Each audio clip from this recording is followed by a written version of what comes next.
we just had the last chance major concluded. We have our last 25 teams going through to the $4 million LAN. Any team who did not qualify is now out. We have a whole bunch of huge pros quitting. We had some insane clutches. We had hackers qualifying for the finals, getting banned midway through, new teams entering, dropping on other teams already in the finals. It was crazy, and I'm gonna cover all of it. In case you've missed any of my videos, this is for the last 25 teams to go through to the $4 million LAN. On EU, top 9 teams qualified. On NA, it was top 8. Now, on EU, top of the list, you're gonna notice a name that is gonna excite you.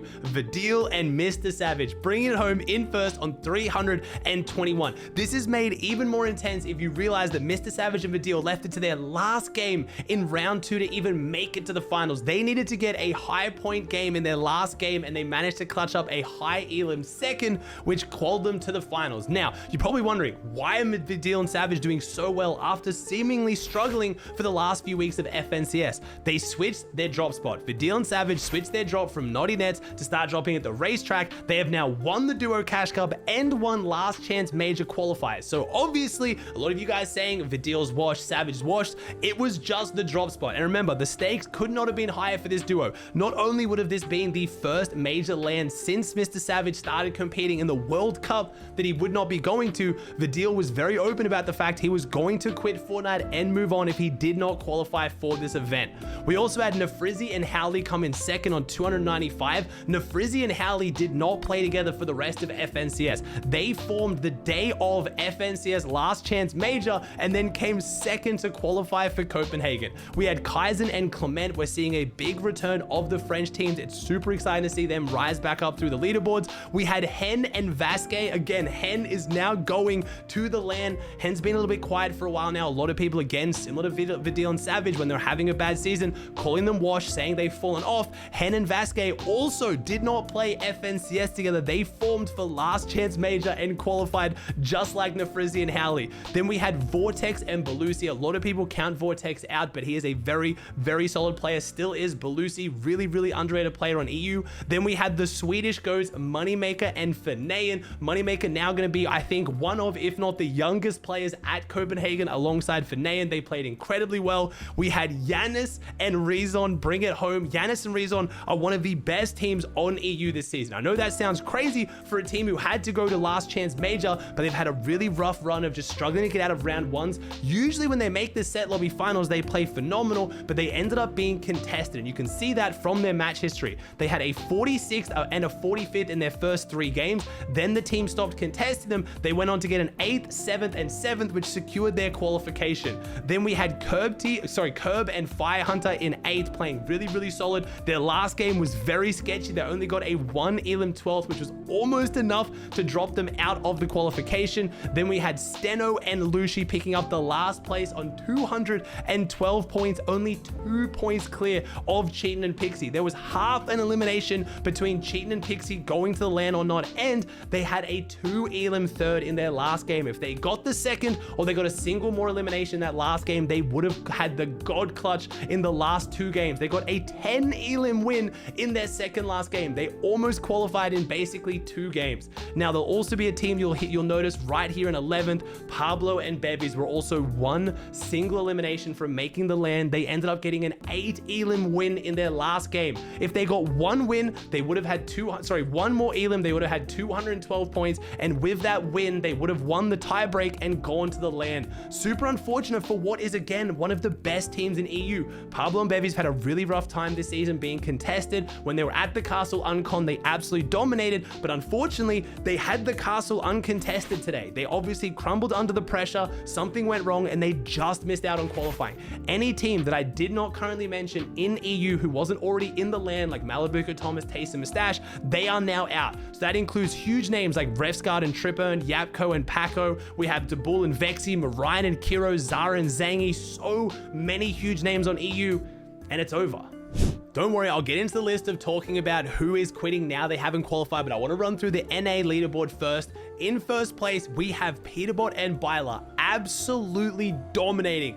489 points. They played 6 matches, won 2 of them with an average placement of 7.8 and average elims of 6.3. Now, they got a 0 elim 32nd their last game because they basically just started trolling. They were capturing the flag. They absolutely dominated NA. And you're probably wondering, why did Peterbot and Byler even split in the first place? Well, let's go chemistry issues. Peterbot and Byler haven't been getting along the best. They won FNCS and then split up the next season. It was very public. There was a whole bunch of drama. They just didn't get along, but they obviously put their differences aside and showed that as a duo, when it comes to Fortnite, they absolutely dominate. Now, you have to remember, Byler and NPen were 3rd place going into the last day of EU Grand Finals. They unfortunately missed out on qualifying, dropping down to 13th place and missed out by 2 points, half an elimination. So if it wasn't for that, if Peterbot and Byler, and NPen got that extra 2 points and made it to the LAN, we wouldn't have Peterbot Byler going. And after this performance today, Peterbot and Byler are looking like one of the favorites to dominate for NA at the LAN. They are looking incredible. Now, 2nd place, Centered and Polarized on 279. Again, I will jump a little bit ahead. We have Clicks and Epic Whale clutching it up in 4th on 243. We have Centered and Clicks going to the LAN. Not how we expected. If you're following last season, that is always going to be one of the big what ifs for me in Fortnite.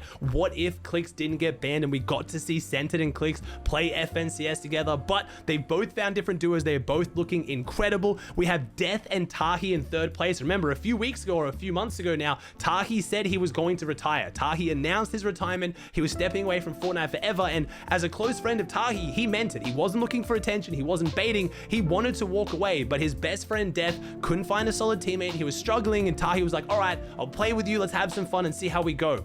They started dominating, and now they're both going to Copenhagen. Death was interviewed on the broadcast at the end and even said Tahi came back and qualified for him, saved him. He is so appreciative too. Tahi said he loves that guy. It's a really wholesome story. Obviously, Clicks and Whale getting in 4th place. A lot of people confused, why are Clicks and Whale so inconsistent? It looks like the magical formula is just not streaming. If Clicks and Whale don't stream, they absolutely dominate. They popped off in both the qualifying rounds and got a top 4 in the finals.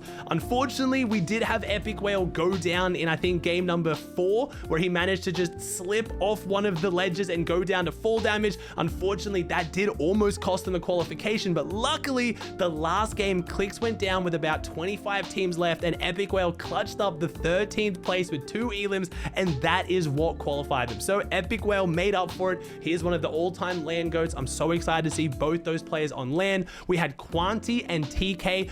Again, very, very decorated players. Quanti was contested at Slappy Shores as well. TK was in my stream saying that Quanti played out of his mind today, absolutely dominated on spawn. They managed to clutch it up even while contested. We had Noxy and Crisp, both very, very underrated players in 6th place on 232. The Frenchies, Pamstu and Fatch, 2 of the most veteran players on NA. They've been playing since the World Cup. 2 of the most underrated players, Fatch getting a top 10 at World Cup, Pamstu a solo FNCS winner, and everyone just seems to forget about it. They managed to clutch it up in their last few games, getting a 1 elim 6th and a 2 elim 4th in their last 2 games to bring it across the line. And a team I think almost no one expected to see on the leaderboard, myself included. I've said this to Bully and Shadow in my stream. No offense to them. They were not on my radar at all, and they managed to clutch it up, getting the last spot in 8th. And unfortunately, they did almost throw it. A 0 elim 44th and a 1 elim 21st in their last 2 games. They did almost crumble under the pressure, and I know a lot of people probably would have been happy to see them do so because it was Day and Redux in 9th. We almost had the 2 times FNCS champion, one of the all-time controller goats on NA, Day, going to LAN alongside Redux. They played really, really well. They got a 4 elim 4th and a 3 elim 5th in their last 2 games. They almost brought it back, but they just missed out. Before I move into covering who quit, I want to talk about a region I don't get a chance to talk about too much anymore. OCE, my home region. We had River and Gazer closing it out in 1st place, clutching it up in the last game with a 3 elim 4th, just knocking out Oatly and Daneth. We almost had the Goatly going to LAN, but again, a lot of people talked about it. Oatly was very public about saying if he qualified for LAN, he wasn't going to go. He didn't want to go to LAN even if he qualified, and I thought, okay, if that's the case, no chance they qualify because he's probably not even trying.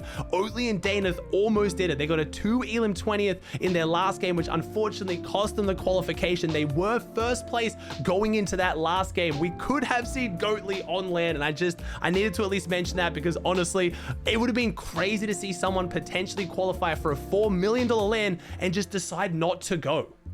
Now, let's get into our list of players who officially announced their retirement. Some of these obviously will probably change their mind. They're probably just feeling extra emotional today. I'm pretty sure some of them, like Asian Jeff, are just trolling, but the list of people who so far tweeted they are retiring after not making Last Chance Major, we have NPen, Asian Jeff, Tabney, Natch, Knifer, Wavy Jacob, and Luda. Now, there's probably more than this, especially on EU. It's obviously really hard when people don't tweet in English because I only speak English. So if there's more people than this, make sure to let people know in the comments down below, but it's not as many people as I was originally expecting would walk away from the game. Again, I think a lot of people are emotional right now. Some of the people who probably have been tweeting, if we get a good new season or a new chapter, especially a change of game mode, maybe we switch it up to trios next year. I think that will reignite a lot of the passion for these guys. I was expecting to see even more tweets than this. I'm kind of happy and surprised that we haven't gotten more, but a lot of you guys keep asking me, what is the plan for next season? What's next now? We don't know. We know that Ranked is resetting next season. It's season 1 of Ranked. We know we have the Global Championship in October, but we don't know anything else. A lot of people talking about solo FNCS, if they're going to switch the game mode to trios, bring back squads. Ultimately, if it's anything like last year when we had the Invitational, there will be no FNCS next season. We'll just have a bunch of cash cups. Maybe they'll bring the divisional cups back. We'll have Copenhagen. We'll have the Global Championship. And then in the new year, which is confirmed to be a new chapter, maybe they switch the game mode. What would I like? I would absolutely love solo FNCS next season. Solo FNCS is not my favorite game mode just because there is a lot of issues with teaming and collusion, and it does lose a lot of its competitive integrity, but I think it's also great for letting up and coming players and more underrated pros prove themselves. The best way to find good teammates in team game modes is to prove how good of a player you are as a solo, but we haven't had many good solo tournaments to do that. We've just had the victory cups and not many people are going off that. So a solo FNCS to keep the hype high right now because competitive is booming, viewership and player base is amazing right now. I'd love to see Fortnite capitalize on that and keep it going with a solo FNCS. And then just run that for one season for a bit of fun, and then next year maybe we change the game mode up to trios. I love duos. It's my favorite game mode. It always has been, but it has been 2 years and I get that people are getting a little bit burnt out on it. I would love to see trios switch up to the game mode just for next year, but as far as what do we know we're getting next season, we have no clue. I'll of course keep you guys up to date and make videos once we jump into the new season, once it's announced what is happening, but at this point we don't know. We still have duo cash cups for the rest of this season, but with the new season in 5 days, we don't really know what's happening. Also, if you guys are wondering what's going on with the new season content wise, we are getting some crazy trailers from Fortnite. We're getting a whole bunch of stuff leaked and announced. I'll make another video on that in a couple days to get you guys hyped for the new season.